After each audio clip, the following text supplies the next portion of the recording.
Hola, què tal? Doncs benvinguts a una nova presentació de l'anuari dels Amics del Castell, un anuari que està a punt ja de trobar-se, de repartir-se entre tots els socis i sòcies de l'entitat i també aquell que ho desitgi el podrà adquirir a l'oficina de turisme de l'Ajuntament de Cubelles o, si no, posant-se en contacte amb qualsevol membre de la Junta. I bé, per poder fer aquesta presentació ens acompanyen dues de les persones que han participat en treballs com són el Xavier Martínez, col·laborador habitual dels Amics del Castell i sobretot també de l'anuari. Xavier, moltíssimes gràcies per acompanyar-nos. Bon dia, Lolo. Gràcies a vosaltres. I, evidentment, també el president de l'entitat, el Joan Vidal, que és un dels coordinadors de l'anuari i també autor d'alguns dels treballs. De fet, podríem dir que també del treball o d'un dels treballs centrals d'aquesta nova edició. De seguida analitzem els articles un a un. Joan, també moltíssimes gràcies per ser-hi. Gràcies, bon dia. Bé, el primer que, Joan, ara entrarem al detall, però el primer que, òbviament, crida l'atenció és aquest color, el color negre, enguany de l'anuari. Habitualment, cada any ha anat pintat d'un color diferent, però aquesta és la primera vegada que es fa en color negre. Això, Joan, tenint en compte l'any que hem passat, no és sempre casual, oi? No ha sigut casualitat, perquè és un debat que hi va haver entre la Junta a veure de quin color posàvem l'anuari, i no solament el color de l'anuari, sinó també la fotografia. La fotografia lliga amb l'article, amb això que parlaves, que és un dels articles centrals de l'anuari, que és els canvis en el nomenclàtor dels carrers de Cubelles al llarg del segle XX. I hi ha tot de fotografies de carrers i llavors vam proposar de posar una fotografia d'un carrer de Cubelles. I això va originar molt de debat entre la Junta perquè hi havia una sèrie de fotografies de l'arxiu de l'Antoni Pineda, com no podia ser d'altra manera, que eren totes molt boniques. I finalment van triar aquesta fotografia, que és del carrer dels Horts, a l'any 1957, en què es veu aquesta senyora, aquesta àvia, amb les dues criatures, i que no sabem qui és aquesta àvia, però sí la que coneixem és la persona que està dreta, que es deia Concha Gil, que era la mare del que va ser jutge de pau, el López, de Cal Buferrer, casat amb la Montserrat Buferrer. La mare del Juan López, molta gent encara el recorda. I bé, això pel que fa a la fotografia. I pel color negre, també hi va haver molta discussió.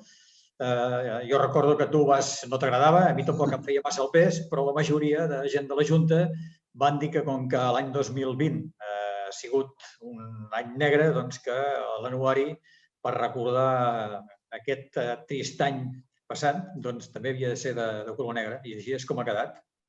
Suposo que hi haurà opinions per molts gustos, però jo penso que no ha quedat malament. No, és una qüestió, al meu parer, era una qüestió purament estètica. El que sí que està clar és que des del punt de vista simbòlic s'adiu perfectament a tot el que hem passat al llarg d'aquest 2020 i, sobretot, n'estic convençut que, independentment dels parers que hi puguin haver en relació a això, si pot agradar més o menys, el que està clar és que d'aquí uns anys, d'aquí 5, 10, 15, 20 anys, els que siguin, una de les primeres portades que a la gent li vindrà al cap dels Amics del Castell segurament serà aquesta del 2020. Això, sens dubte, que des del punt de vista, el que dèiem, simbòlic, semiòtic fins i tot, està claríssim que és dels que criden més l'atenció. Bé, podem repassar una miqueta els articles al voltant, Joan, d'una dotzena, que és el que habitualment acostumem a... Per ser més concrets, aquesta vegada n'hi ha 14. 14. Sí. Això deien que al voltant de la dotzena, aquest any una miqueta més, i unes 116 pàgines. Sí, 116 pàgines, sí, en total. Per tant, sembla que mica en mica ens estem consolidant en aquest nombre de pàgines. Sí, sempre al voltant de les 120, de vegades ens passem una miqueta, 116, sí. Els últims anys la mitjana és de 120 pàgines. I, a més, com sempre, variats, podríem dir, que abracen diferents èpoques, diferents treballs. També estem recuperant el Xavi, que l'havíem perdut un momentet, ara ja tornem a tenir aquí. El Xavi, que és autor també d'un parell de treballs, de seguida els recuperem. Dèiem, Joan, que una miqueta intentant abraçar diferents èpoques d'estudi. Sí, i de diferents tipus, perquè n'hi ha de contingut estrictament històric, d'altres que hi ha memòries. Després també hi ha el tema de sempre de les activitats, tot i que aquest any 2020 activitats presencials només les vam poder fer fins a començament de març, però després hi ha totes les activitats virtuals, que això ja ho comentaràs tu, que has fet a l'article, de totes les nombroses activitats virtuals que hem fet al llarg del 2020. I bé, si et sembla, ens podríem anar citant els títols d'aquests treballs. En primer lloc, la presentació no compta com a treball, evidentment. Primer hi ha la presentació, com sempre, i comença l'article. El primer article porta per títol els canvis en el nomenclàtor de carrers de Cubelles al llarg del segle XX, que l'he fet jo. Continua amb la fi de la pirateria i els primers indians covellencs, càrrec de l'historiador Roger Benito Julià, que des de fa pocs anys està col·laborant amb la nostra entitat, bé a través d'articles amb l'anuari o bé també en conferències. Després hi ha Memòries meves de Cubelles, que és del Bernardo Oller, un soci de l'entitat, del qual m'agradaria parlar una miqueta més després d'aquest article. El quart article porta per títol Descobert un segon covellenc als camps d'extermini nazi. Lluís Camacho Ferra, no seria, en tot cas, perquè no porta l'accent. Sí, Ferra. Hi ha una mica de diversitat en com s'hauria de... Sona malament per no dir Ferra perquè no hi ha l'accent, però bé. I això ho has fet tu, Lolo Garcia, que un excel·lent treball d'investigació. A continuació, un dels articles habituals de cada anuari, que no sé què ha passat aquí.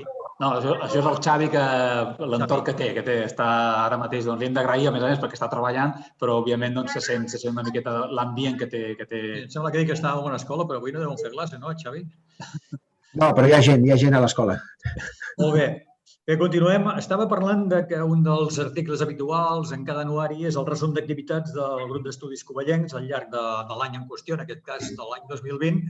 Però bé, ja he dit que les activitats, les virtuals, estem parlant de les activitats virtuals, van ser només fins als 3 primers o 2 mesos i mig, per la qual cosa aquest any els articles del Francesc Capdet, que és el que fa aquest article d'activitats, obligatòriament ha sigut més curt. A continuació hi ha les activitats digitals del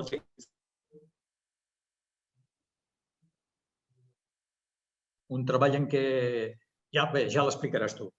Com també explicarà el Xavi Martínez, el seu article també habitual sobre la sèrie de les Masies de Cubelles, en aquest cas ha triat el Molí del Salze. Un altre article que aquí contem amb la col·laboració del grup d'estudis conitenc a través del Jaume Casanyes, el seu president, i Alma Mater, que també és soci de la nostra entitat, que ha fet un treball que porta per títol El terme de Cubelles, les afrontacions per Ponent en el segle XX. Després tornem una altra vegada amb el Xavier Martínez, que parla de la pesta bubònica a Cubelles entre 1651 i 1654. Suposo, Xavi, que això t'ha vingut al cap, perquè ja que hi ha la pandèmia, també tractem aquesta pesta bubònica que va haver al segle XVII. Després l'Antoni Pineda ens parla del pont del ferrocarril sobre el riu Foix, que seria com un apèndix del llibre que va publicar ara l'any passat. També el Lolo Garcia fa un recordatori amb un títol que porta per títol En memòria de Paulina Schumann, 1921-2020, arran de la seva mort aquest any passat. I una cosa que hem recuperat aquest any, o que hem introduït aquest any, és recuperar articles que va fer l'Albert Virella, el gran historiador vilanoví, l'Albert Virella i Bloda, els programes de la Festa Major de Cubelles, que va iniciar la sèrie el 1985 i es va estendre fins al 1997, em sembla.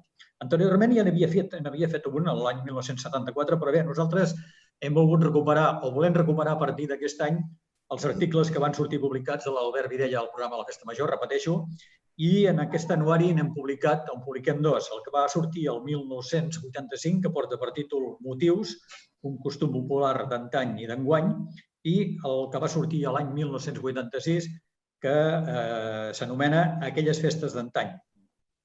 I tanca, com és habitual també amb l'anuari, un article que faig jo sobre les efemèrides covellenques, en aquest cas de l'any 2020, o en referència al 2020. Perfecte. Si et sembla bé, Joan, en comptes de resseguir els articles un a un per l'ordre de publicació, aprofitant que el Xavi està treballant i que està tenint algun problema amb la connexió, intentem anar primer amb els articles, amb els treballs del Xavi Martínez, a veure si en podem parlar, i així també el deixem si està treballant i així el podem deixar complir amb les seves obligacions laborals. Dèiem, Xavi, que un dels teus treballs de la pesta bubònica entre 1651 i 1654, deia el Joan que, òbviament, tampoc és un treball que l'haguem posat de manera gratuïta, sinó que de ben segur que t'havia vingut al cap tenint en compte la situació que estem vivint el 2020 i que encara estem vivint ara a inicis del 21. Doncs sí, efectivament, és una de les grans malalties, pestes que va haver-hi a Cubelles al llarg de la història. Va coincidir en una època molt dura perquè recordem que era al bell mig de la Guerra dels Segadors. Cubelles i Catalunya estaven patint la crisi bèl·lica en gran mesura, que era just en el mig del front de batalla entre Barcelona i Tarragona. Tarragona ocupada pels espanyols, Barcelona encara defensada pels catalans, i aquesta pesta es va venir a afegir a la...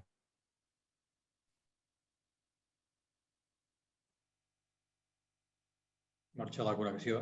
Sí, tenim algun problema amb la connexió. Sí, se'm ara? Ara sí, ara perfecte, Xavi. Doncs aviam si podem continuar. Dic que aquesta pesta es va venir a afegir als problemes de la guerra i va ser molt dura. Durant 3 anys Cubelles va patir diverses morts, ja les expliquem totes, i tenim la gran sort de tenir els llibres de les actes del Consell de la Vila, que era una mica les actes de l'Ajuntament, on s'expliquen les mesures que Cubelles va prendre per lluitar contra la pesta. Per tant, un gran treball que destaca això, els estralls que va provocar la pesta bubònica, a més, en un context històric força complicat. I bé, com és habitual, Xavi, també article sobre les masies de Cubelles. Enguany, una de les més característiques del municipi, encara en peus, afortunadament, com és el Molí de Salsa. Sí, exacte. Ja en queden poques, ja. Anem acabant el recorregut per les masies. Me'n queden...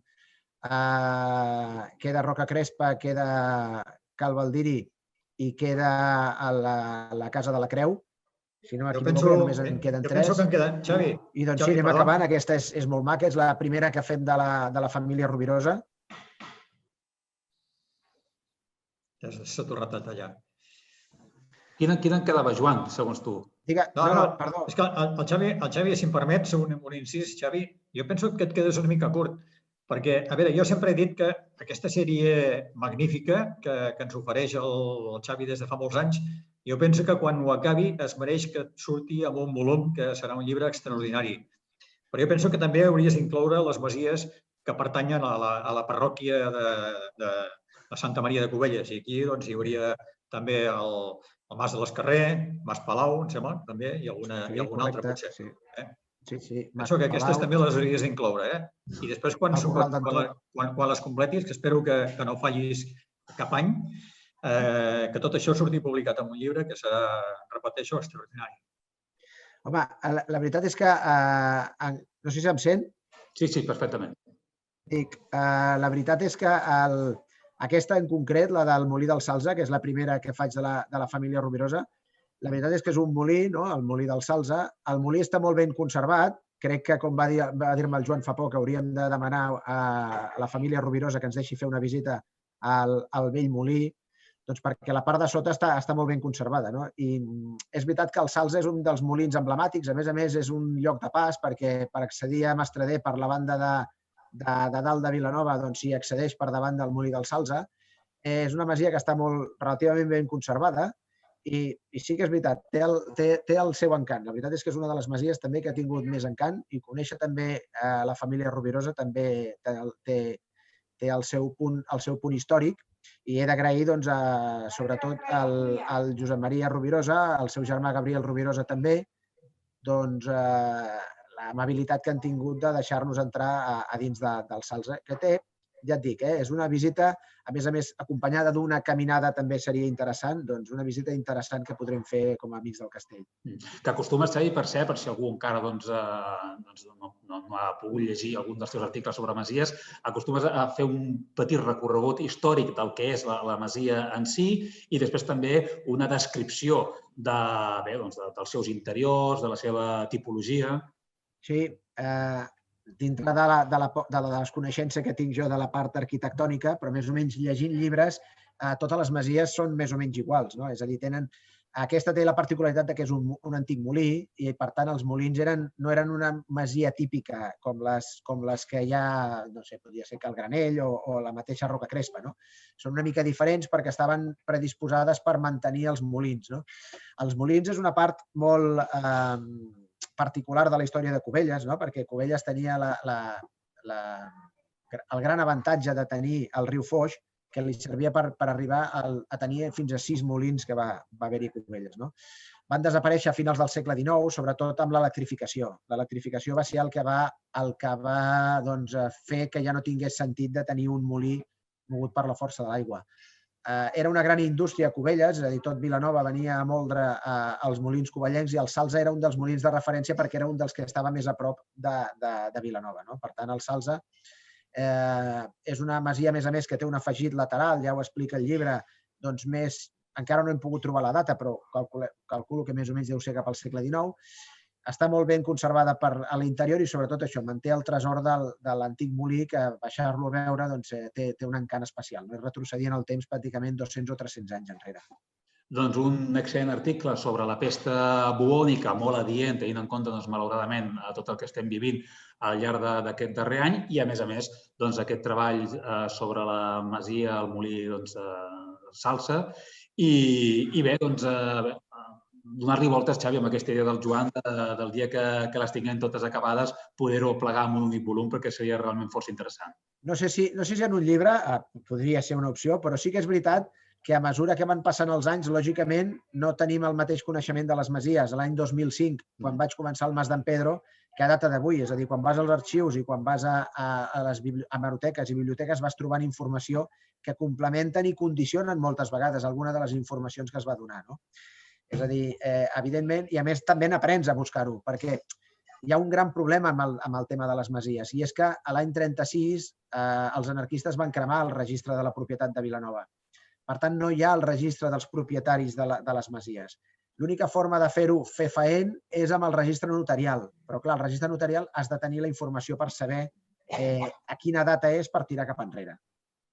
Bé, doncs, tot i aquestes dificultats, el Xavi que va resseguint i que va enriquint el patrimoni bibliogràfic de Cubelles amb aquests excel·lents treballs sobre les masies en aquest anuari 2020 al molí del Salze. Doncs, Xavier, moltíssimes gràcies. Et deixem perquè estàs treballant. Agrair-te que hagis pogut fer-nos aquest forat per parlar d'aquests 2 treballs inclosos a l'anuari 2020. Perfecte, moltes gràcies. Moltíssimes gràcies, Xavi. Que vagi bé. Que vagi bé.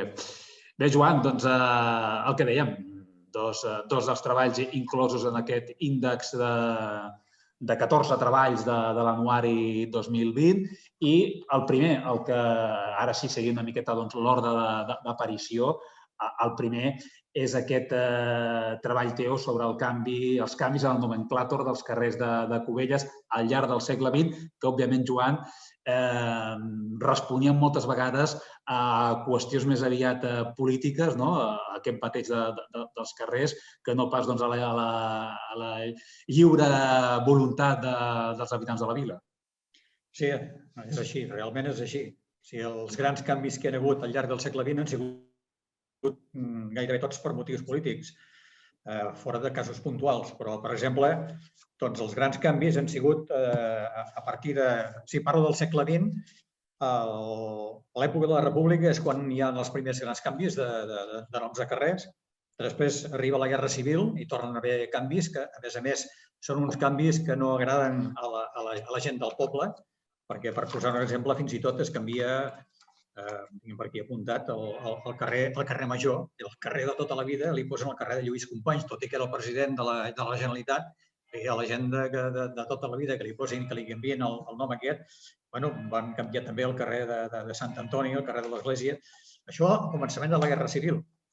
Però quan acaba la Guerra Civil i entra el règim franquista, doncs hi torna a haver una altra vegada l'endarreriment, es tornen a recuperar noms antics, però a més s'inclouen noms franquistes, com la plaça que hi havia, la plaça de la Vila, la plaça Major, que havia tingut molts noms, passa a ser la plaça del Generalísimo, això oficialment, tot i que després el rètol s'hi posa la plaça del Caudillo.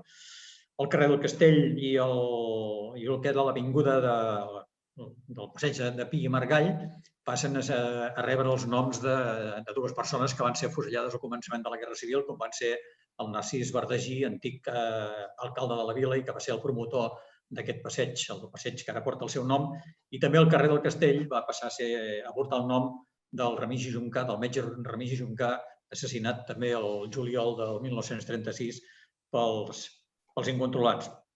I a part del Generalísimo, doncs també noms estrictament franquistes com Calvo Sotelo i José Antonio van tenir també el seu espai.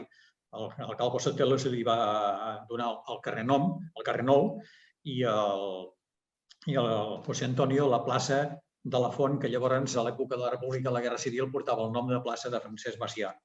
Bé, passa el franquisme, hi ha alguns canvis puntuals, però després arribem als primers ajuntaments democràtics i llavors a la plaça del Generalísimo, a la plaça del Cabdill, que fins i tot el 1977, abans que hi haguessin les primeres eleccions municipals, les primeres eleccions municipals van ser el 79, el 77 l'Ajuntament que hi havia llavors va catalanitzar una cosa absurda, el nom de la plaça del Caudillo li va posar a la plaça del Cabdill. Una cosa incongruent, i ha donat que l'intent de genocidi de la cultura i llengua catalana promoguda per aquest Generalísimo, que li catalanitzessin el nom, era una cosa... Bé, el cas és que quan el 1979 hi ha les primeres eleccions democràtiques després de la Guerra Civil, doncs l'Ajuntament a la plaça de la Vila li posa el nom que hauria tingut sempre, la plaça de la Vila. A la plaça de José Antonio li retorna el nom de plaça de la Font i també al carrer de la calle de Calvo Sotelo se li torna a posar el nom de carrer Nou.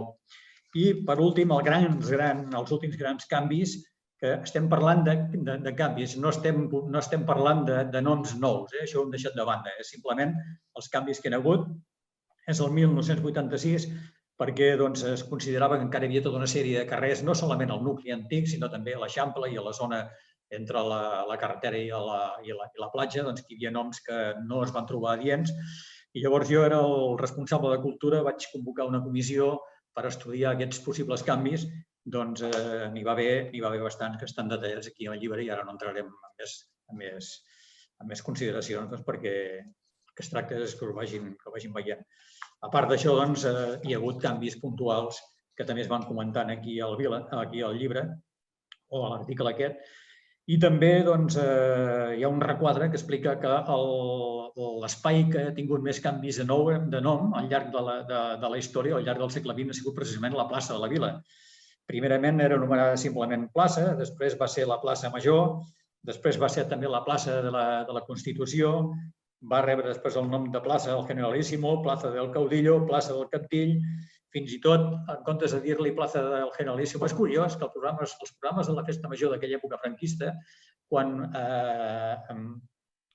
explicaven algun acte que es feia aquí a la plaça de la Vila, no deien a tal hora, no sé, l'espectacle tal a la plaça del Generalísimo, sinó que posaven la plaça de l'Ayuntamiento. O sigui, no era un nom oficial, però ni el mateix Ajuntament l'anomenava pel nom oficial que tenia llavors.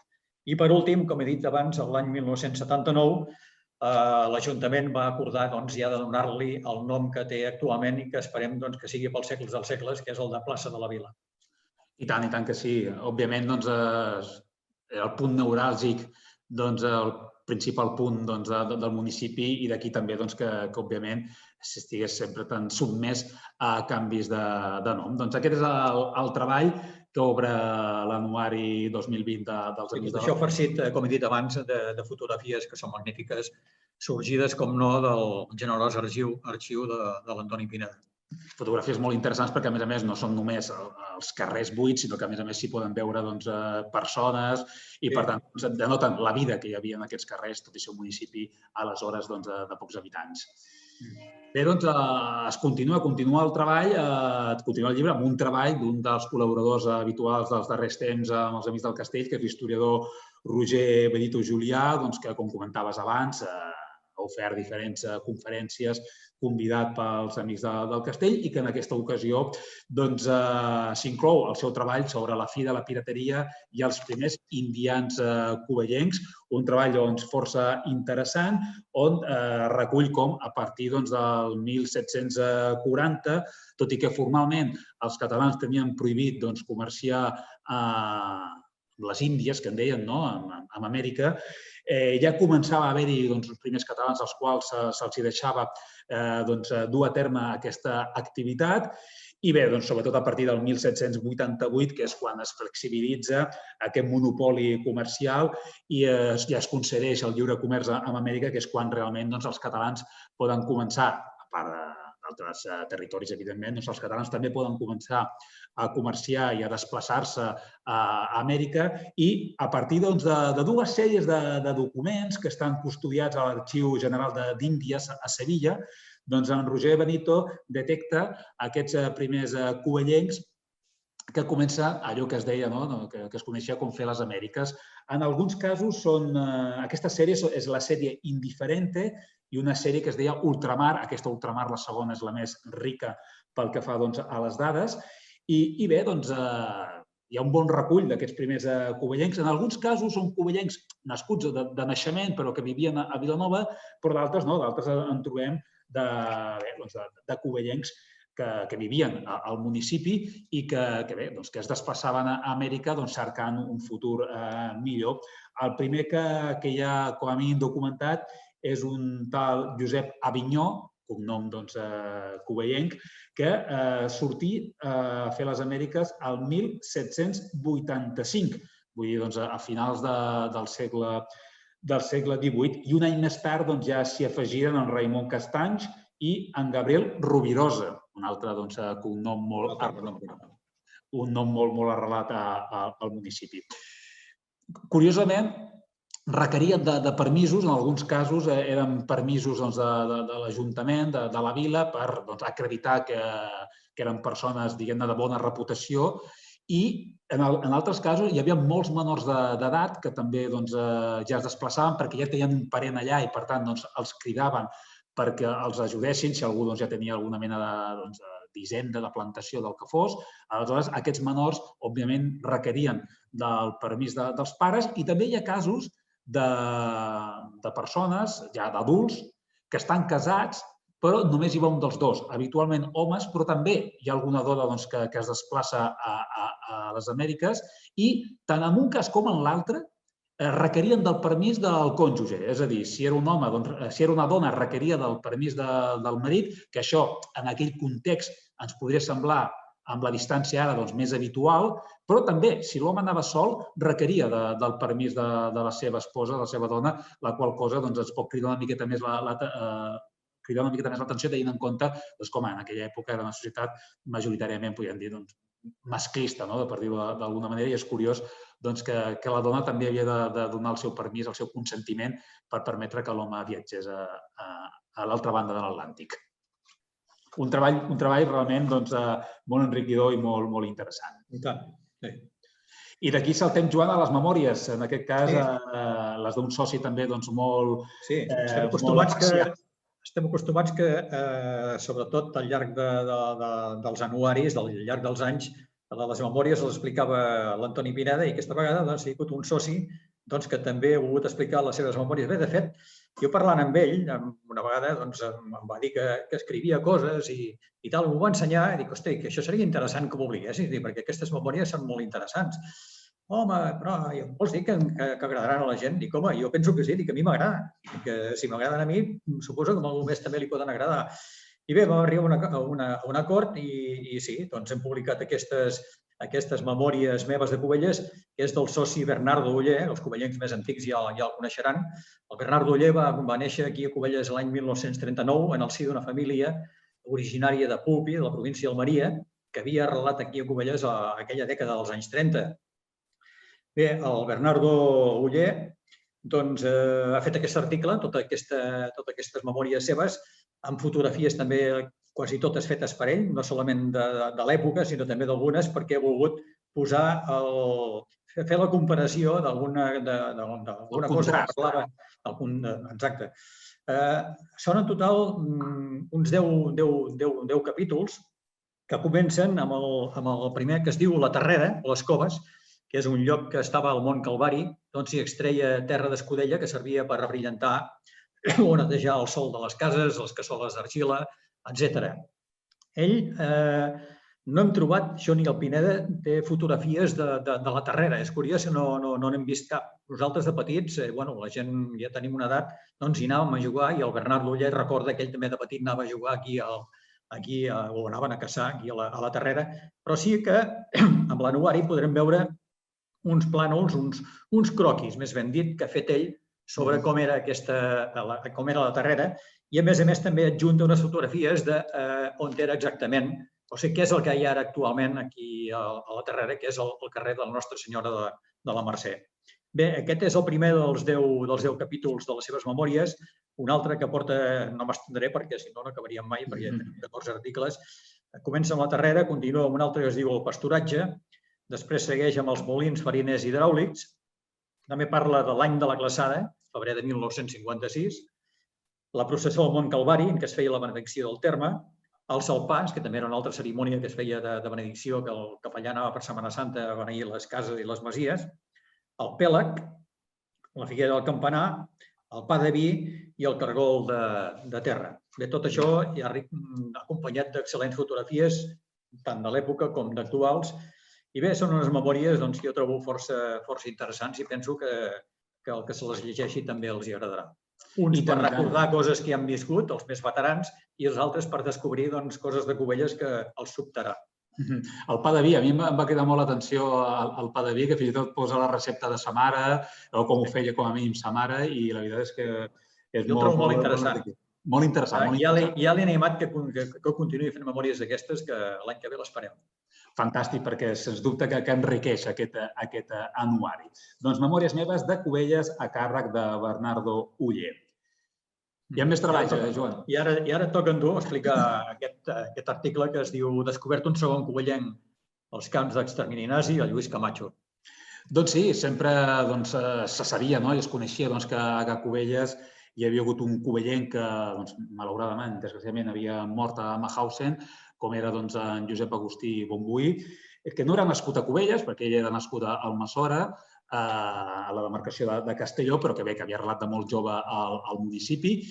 I bé, sempre s'havia cregut que aquest era l'únic cubellenc que, malauradament, havia hagut de passar pels camps d'extermini nazi, però ara fa cosa d'un any, una miqueta més, a partir de l'alerta d'una treballadora del Departament de Serveis Jurídics de l'Ajuntament de Cubelles, la Gemma Parra, havia detectat un document en el qual es parlava de la possibilitat que hi hagués una altra persona nascuda a Cubelles, en Lluís Camacho Ferre. No n'estava convençuda perquè es pensava que era vilanoví, tot i que tampoc a Vilanova havien trobat un document que acredités que realment era fill de Vilanova i la Geltrú, tot i que es pensava que sí que podia ser de Vilanova. Realment, a partir de posar-nos en alerta la Gemma Parra, vam començar a investigar una miqueta. Per una banda, vam poder constatar en el registre civil que efectivament havia nascut a Cubelles, concretament al carrer de l'Or, l'actual carrer de la Pau, i bé, que a més vam poder contactar amb els seus descendents. Ell no va tenir fills, però sí que fills de nets, en aquest cas de germanes seves. I bé, amb l'Anna Yepes i el Luis García Yepes, i bé, sí, resseguint una miqueta la documentació, vam poder constatar que havia nascut a Cubelles. És cert que en aquest cas, al contrari del que succeïa amb el Josep Agustí, el Josep de Caltit, en el seu cas és algú que neix a Cubelles i la veritat és que hi està molt poc temps. El seu pare era carrabiner, per tant, eren originaris d'Almeria, abans en parlàvem de la família del Bernardo Oller, aquests també venien d'Almeria, i aleshores el fet de ser carrabiner era un cos que en aquella època encara no estava vinculat o no estava fusionat amb la Guàrdia Civil, era un cos propi que s'encarregava de detectar i combatre el contraban. Aleshores, per tant, sempre anaven destinats o a ports, a punts de mar, on hi haguessin ports o pròxims, propers a ports, o a l'alta muntanya. I el pare del Lluís Camacho es va anar movent per zones costaneres i va estar vivint una temporada a Cubelles, on hi va néixer el seu fill, el Lluís Camacho Ferrer. Sabem que després, als 4 anys, tornem a localitzar aquesta família ja a Badalona. Per tant, com a màxim, deurien viure uns 3 o 4 anys a Cubelles. Però bé, era fill del municipi. Després van anar tornant a Almeria per fases. De fet, van passar també per València, on hi va néixer també una de les seves germanes, i va tornar a fer vida a Almeria. D'aquí, quan comença, quan hi ha la guerra, al final ell defensa la República, tot això s'explica més abastament al llibre. Quan acaba la guerra passa a l'exili, allà al final és detingut i enviat a Mauthausen i allà mor també. La veritat és que sobreviu durant 3 anys a Mauthausen, concretament al camp de Terberg, que era un camp annex a Mauthausen, però finalment, després de 3 anys de resistència allà al camp, va acabar morint un any abans que s'alliberés el camp de Mauthausen i tots els seus satèl·lits. Hem pogut constatar, i amb això ja ho deixem estar, que no va coincidir amb en Josep Agustí, perquè quan ell arriba al camp, malauradament, en Josep Agustí ja havia mort. Josep de Caltit va arribar l'any 40, és dels primers que arriba a Mauthausen, i no va arribar a l'any. Les condicions dures va fer que morís abans d'arribar a l'any de la seva estada a Mauthausen, i ella va arribar a posteriori. Molt bé, Lolo, una bona descoberta. Sí, la veritat és que sí, és una figura interessant, i la família estaven contents perquè fa uns anys es va fer un homenatge als morts originaris d'Almeria, i allà no el van incloure, tot i que la família era originària d'allà i havia fet vida allà. I bé, estaven contents que com a mínim entre Cubelles i Vilanova se'ls recordessin. Per tant, estaven molt satisfets. Molt bé. I d'aquí passem al resum d'activitats, Joan, que és l'article habitual del Sisto Capdet. Sí, un article que sempre era molt ampli, moltes pàgines, el que tenia més pàgines de l'anuari, i aquesta vegada, per culpa de les circumstàncies, que ja sabem, es va quedar només amb poques activitats. I el que fa referència, ell ho fa sempre per temes. Hi va haver 4 conferències entre el mes de gener i el mes de març, una que vaig fer jo mateix allà a l'Institut Les Vinyes amb els alumnes, no recordo si eren de tercer o de quart d'ESO, que vaig parlar de l'època de la República a Cubelles. Després vam tenir un dels habituals conferenciants dels Amics del Castell, el biòleg Josep Maria Álvarez, que ens va parlar del patrimoni natural de Cubelles. Després una altra la vas fer tu, excel·lent, que va substituir de manera improvisada el Diego Arcos, que es va equivocar de dia, l'estàvem esperant. La rectoria estava plena de gom, què farem ara? El trucàvem, no responia, i llavors et vas posar tu a parlar, a improvisar, i em sembla que jo penso que el Diego Arcos no hagués millorat la xerrada que vas fer tu sobre el títol que estava previst, que era Argentina i Espanya, 2 dictadures molt íntimes al segle XX. I l'altra conferència que vam fer és per part de la nostra consòcia Núria del Campo, la bibliotecària, que va parlar sobre la nova biblioteca de Cubelles. Després també el Cisco també es fa referència de les 2 sortides que vam poder fer durant aquest període. La primera va ser a Vilanova i la Geltrú, vam visitar el Museu del Ferrocarril i el Museu Víctor Balaguer, i després també la visita que vam fer al poblat ibèric de la Mota de Sant Pere, que va ser guiada per l'arqueòleg Dani López. I també en aquest apartat d'activitats hem inclòs també una referència al 90è aniversari de l'Antoni Pineda, que no és un acte que vam organitzar els Amics del Castell, però sí que hi vam col·laborar de manera personal i tal, i vam fer acte de presència, i bé, hem fet una referència a aquest homenatge o aquesta celebració del 90è aniversari del nostre president d'honor. I bé, i com que les activitats només van ser les virtuals, les presencials van ser només aquells 2 mesos i mig, després van fer les virtuals i llavors tu has fet un resum molt acurat, que a més també hi has inclòs una estadística de la qual convido que em parlis. Sí, per no estendre'ns gaire, doncs simplement explicar que, òbviament, en el moment que hi va haver el confinament i que ja es va veure que era impossible organitzar activitats presencials, doncs vam optar per organitzar-ne de virtuals, recuperant, per una banda, arxiu propi nostre de l'entitat, vídeos, fotografies, intentar donar-los, entre cometes, una segona vida, però també teníem intenció d'organitzar activitats inèdites, en aquest cas, sobretot, fèiem alguna conferència, entrevistes, conferències diverses, d'àmbit històric, òbviament. I bé, tot això, la veritat és que ha tingut molt bona acollida perquè englobava en el moment que a finals d'any, que és quan vam elaborar aquest article, teníem comptabilitzades en total 5.200 visites entre vídeos, lectures d'articles que hem recuperat i que hem anat penjant al nostre blog. I la veritat és que podem estar prou satisfets fins al punt que tenim clar que tenim moltíssimes ganes de recuperar les activitats presencials, com és obvi, però crec que, Joan, és un canal que ja no... Sí, això ja no ho deixarem, això. No, perquè arriba molta gent, no? Perquè, clar, quan fas una conferència et venen 30, 40 persones i tal, però n'hi ha altres que potser no han pogut venir i després es queden sense veure aquesta conferència. En canvi, ara d'aquesta manera la pots veure quan vulguis. Està gravada i la pots veure i reveure o veure-la per capítols, fins i tot. Sí, doncs, sobretot, a més va coincidir que havíem començat a obrir nous canals a les xarxes com Instagram i aleshores els vam aprofitar d'allò més. I bé, hi ha unes estadístiques, uns quadres que són els noms dels treballs, vídeos o articles i les visites i, a més després estan col·locats per nombre de major o menor nombre de visites o visualitzacions i simplement, per anomenar-ne un parell, pel que fa als vídeos, la festa de la bicicleta de l'any 89 és el que ha tingut més visualitzacions. Més visualitzacions. Després l'entrevista amb una col·laboradora habitual també dels Amics del Castell, la Maria Josep Estanyol, parlant de la pesta del segle XIV, també va tenir moltíssimes visites.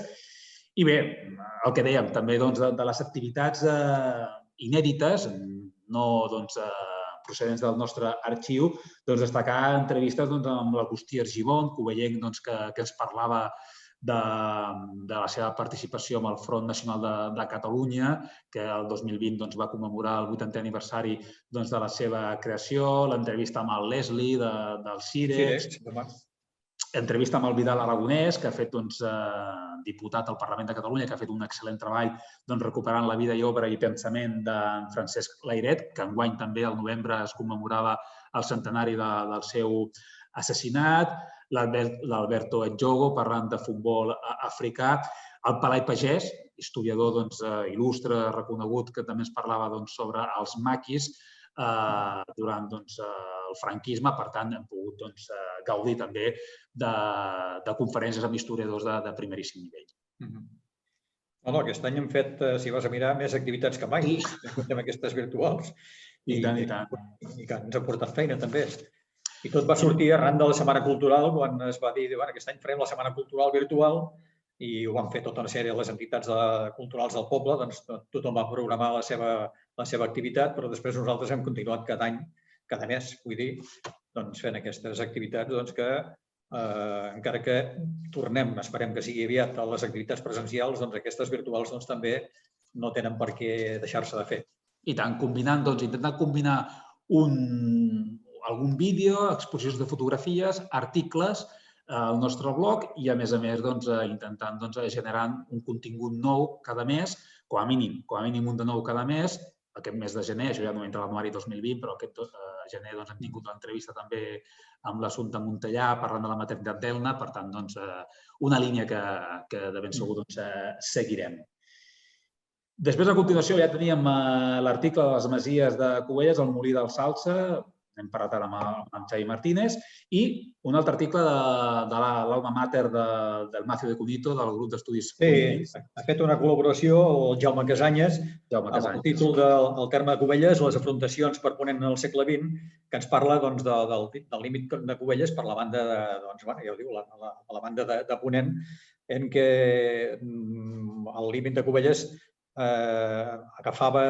parla de la Cova Foradada, en què hi ha una fotografia que actualment està al nucli de Segur, a la zona coneguda com el Mas de la Mel, i després parla d'aquesta línia que anava des de Sant Marçal, al terme de Castellet, i que passava pel Mas Farella o la Coma Farella, fins que al segle XIX el terme de Cubelles ja s'havia anat escurçant per la banda de Llevant, diguéssim, amb la separació de Vilanova i la Geltrú, i fins i tot el 1864 va ser quan ens van posar el terme al davant mateix de l'ermita de Sant Antoni, allà al carrer de Sant Antoni. I per la banda de Ponent també es va anar escurçant, primer per interessos polítics, al segle XIX, que van posar el límit, el torrent de Mas d'en Pedro, que fins i tot va servir per ser el límit provincial, el límit comarcal i provincial, i després també amb la segregació de Cunit l'any 1860, de manera que el terme de Cubelles, en aquests moments, que havia sigut amplíssim, s'ha quedat reduït solament a 36 quilòmetres quadrats exactament. Bé, el que parla el Jaume Casaña és bàsicament aquesta línia del terme de Cubelles en una època tan llunyana com era el segle X. El terme de Cubelles que havia arribat a tenir fins a 60 quilòmetres quadrats, que es diu ràpid. Sí. Després ve la pesta bubònica, de la qual ja ens n'ha parlat el Xavi, i llavors tenim l'Antoni Pineda, que si ho pots explicar tu. El gran historiador també pel que fa al món del ferrocarril al municipi, en aquest cas centrat en el que és el pont del ferrocarril. Fa aquest treball en el qual parla de la seva primera construcció, quan es va fer l'any 1882, les primeres proves, amb algunes fotografies també, la veritat és que meravelloses, alguna de les màquines que circulaven per allà, però fins i tot fotografies després, quan l'any 1913 hi va haver una riuada que s'emportà el pont, amb algunes fotografies de les feines de reconstrucció d'aquest pont i, a més, fins i tot alguna amb els treballadors que van participar d'aquestes obres, i seguidament fa també un recull de les diferents modificacions i reparacions consistents que s'havien fet al llarg del segle XX, com per exemple l'any 50, que es van fer reparacions importants, evidentment també a la dècada dels 70, i tot això amanit amb records d'alguns de molts personals, perquè ja ho sabem que el seu pare era ferroviari, que ell havia viscut a l'estació i, per tant, tot el món dels trens, evidentment, sempre l'havien cridat molt l'atenció i els portava molt interioritzats. Per tant, un altre treball excel·lent de l'Antoni Pineda, amb algunes dades inèdites al voltant del món del ferrocarril, com dèiem, molt centrat, en aquest cas, pel que fa a la construcció del pont. El pont que acaba precisament amb una notícia del Full de Cubelles del gener del 1984, perquè el pont, aquí a Cubelles, almenys com era petit, jo sempre li dèiem el pont de ferro. El pont de ferro, ell en parla. El pont de ferro. I llavors el Pineda acaba el seu article reproduint aquest article que va sortir, repeteixo, el Full de Cubelles, amb el títol del Pont de ferro ja és història, en què es va canviar l'estructura de ferro per la que és actualment de formigó. Per tant, el pont de ferro que li havíem dit tota la vida, ja va passar a ser, a partir de llavors, ja va passar a ser història, vaja. Bé, llavors també... Sí, llavors el següent article és aquest que has fet tu, de la remembrança de la Paulina Schumann amb motiu del seu traspàs aquest any 2020. Sí, molt breument. Òbviament ha estat una figura, filla adoptiva de Cubelles i una figura molt arrelada al municipi, filla d'en Charlie Rivel, que malauradament aquest mes d'octubre ens va deixar, concretament el 9 d'octubre, ens va deixar a l'edat de 99 anys, víctima malauradament de la Covid-19. I bé, era petit repàs, una pinzellada de la seva gran trajectòria, de vegades una miqueta ofuscada per la immensitat del seu pare, però que la veritat és que està reconeguda dins del món del circ com segurament la millor amazona de la història del circ i també com una grandíssima artista. Per cert, aquest mes de febrer n'hagués fet 100 anys i des de l'Ajuntament també s'està pensant de fer alguna mena de reconeixement. A més, enguany també coincideix amb el 125è aniversari del naixement del Charlie. I, per tant, s'està preparant també una sèrie d'activitats a les quals de ben segur que d'una manera o una altra els amics del Castell també ens hi adherirem. I, per tant, es tractava d'això, de fer aquesta remembrança en reconeixement a la memòria de la filla adoptiva de Cubelles, de la Paulina Schumann. I bé, Joan, i també recuperem, en aquest cas, una figura també d'una persona que malauradament també ens va deixar, en aquest cas ja fa 20 anys, l'Albert Virella, però que gran historiador vilanoví, que havia fet molts treballs també de la seva vila nadiua, però també, òbviament, de Cubelles, i per tant és que és justificada. A més, va ser el guanyador de la segona edició del Premi d'Investigació Vila de Cubelles amb el seu treball al terme de Cubelles a través del temps. És recordar que a l'Albert Virella se li va atorgar el diploma de reconeixement de la vila l'any 1999 i, a més, també té un carrer dedicat, perquè si llegiu els seus llibres que parlen de la història de Vilanova, ell sempre fa, a veure, és obligatori que faci referència a Cubelles, no hem d'oblidar que Vilanova era Vilanova de Cubelles, va sorgir del nostre municipi, però, a més, sempre, a part de les dades objectives que ella porta, també sempre la tracta amb una especial estima a Cubelles. I bé, ell era una persona, jo diria, que la portava, que estimava Cubelles, no? Bé, això és a part. I bé, dels dos articles ja n'hem parlat abans, no cal allargar-ho més. El que sí que tanquem, com cada any, les efemèrides que faig jo respecte a l'any 2020. I el motiu que aquest article sempre surti al final de tot, o gairebé sempre al final de tot, és perquè hem de quadrar les pàgines fins a les 116, les 120 i tal, i llavors aquest article meu em dona l'oportunitat de fer-lo més llarg o més curt en funció de fotografies perquè pugui enquadrar al final les pàgines aquestes de l'article. I bé, a veure, d'efemèrides, cada any n'hi ha d'efemèrides, però el que sí que vull recalcar és que aquestes efemèrides, les que busco, són amb anys una miqueta rodons, diguéssim. En aquest cas he fet els que acaben en 0, o amb la xifra 25 o 75, perquè ja dic, d'efemèrides en podríem fer de cada any.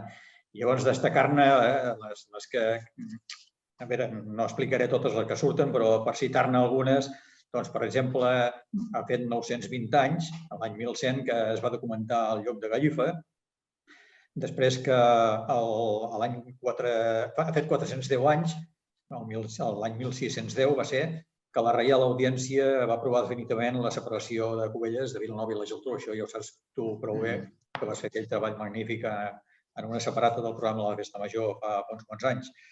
Després també he fet 320 anys, l'any que va ser el 1700, que es va començar l'església de Santa Maria, la nova església de Santa Maria. També que ha fet 140 anys de la construcció de la font del carrer Major i també de la font del carrer de Sant Antoni, l'any 1880. També he fet 130 anys de la fundació de l'entitat pionera del Círcul Covellenc, el 1890 va ser. Ha fet 120 anys de la fundació del Cor l'Espiga, l'any 1900, que l'entitat pensava celebrar aquest 120è aniversari, però per la culpa de la pandèmia no ha pogut ser. També he fet 60 anys que es van inaugurar les noves escoles que estaven a sota del castell. Això va ser l'any 1960. En aquella època això va ser un gran esdeveniment, tenir unes noves escoles que ja es venien intentant fer des de l'època de la República. També he fet 50 anys d'unes altres noves escoles, l'any 1970, que l'actual Col·legi Charles Rivel, que es va inaugurar el curs 1970-71. Ha fet 30 anys també de la inauguració del Charles Rivel Hall, l'any 1990. I, per últim, ha fet 20 anys, va ser l'any 2000, del centenari del Cor l'Espiga, que el Cor l'Espiga va celebrar el centenari de la seva fundació amb una sèrie d'actes, del qual em faig ressò aquí en aquest article, i també que el mes d'abril de fa 20 anys, de l'any 2000, la Generalitat de Catalunya va aprovar els estatuts del grup d'estudis covellencs Amics del Castell. Va començar a moure's ja l'any 99, però l'aprovació definitiva és l'any 2000. L'acte fundacional va ser a final de desembre de 1999. Vam presentar tot el tema burocràtic i va ser el mes d'abril del 2000 que la Generalitat ja va aprovar definitivament els estatuts de la nostra entitat. Doncs aquí ho tenim.